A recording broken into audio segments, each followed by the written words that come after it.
আসসালামু আলাইকুম। টুনাটুনির ঘর থেকে সবাইকে অনেক, অনেক স্বাগতম জানাচ্ছি।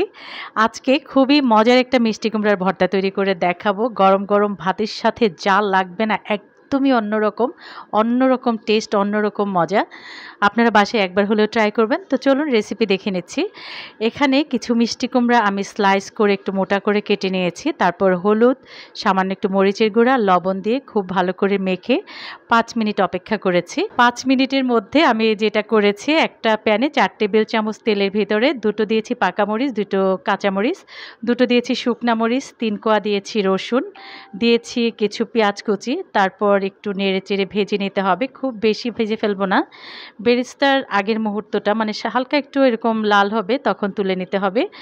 আর রসুনটাকেও খুব ভালো করে ভেজে নিতে হবে। আমি একই প্যানে সাইড করে করে ভেজে নিয়েছি। আপনি কিন্তু আলাদা করে ভেজে তুলে নিতে পারেন, কোনো সমস্যা নেই। এবার অবশিষ্ট তেলে যেটা করতে হবে, মিষ্টি কুমড়াগুলিকে দিয়ে ভেজে নিতে হবে এপিঠ ওপিঠ করে। ছড়িয়ে দেওয়ার পর ঢেকে দিতে হবে অবশ্যই, না হলে কিন্তু ভালো সেদ্ধ হবে না। তো আমি ঢেকে দিচ্ছি।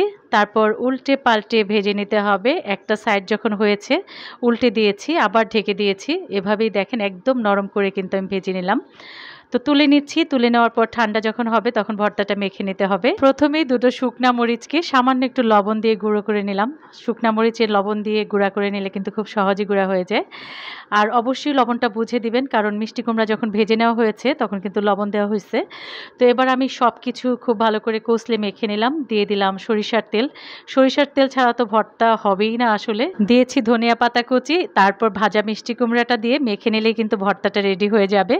যারা ইউটিউব থেকে আমার ভিডিওটি দেখছেন, প্লিজ প্লিজ প্লিজ আমার চ্যানেলটিকে সাবস্ক্রাইব করে আমার পাশে থাকবেন, লাইক কমেন্টস করবেন। আর যারা ফেসবুক থেকে দেখছেন পেজটাকে ফলো দিয়ে একটা লাইক দিয়ে দেবেন। আজ এই পর্যন্তই। আবারও হাজির হব নতুন কোনো রেসিপি নিয়ে। সে পর্যন্ত আপনারা ভালো থাকবেন, সুস্থ থাকবেন। আল্লাহ হাফেজ।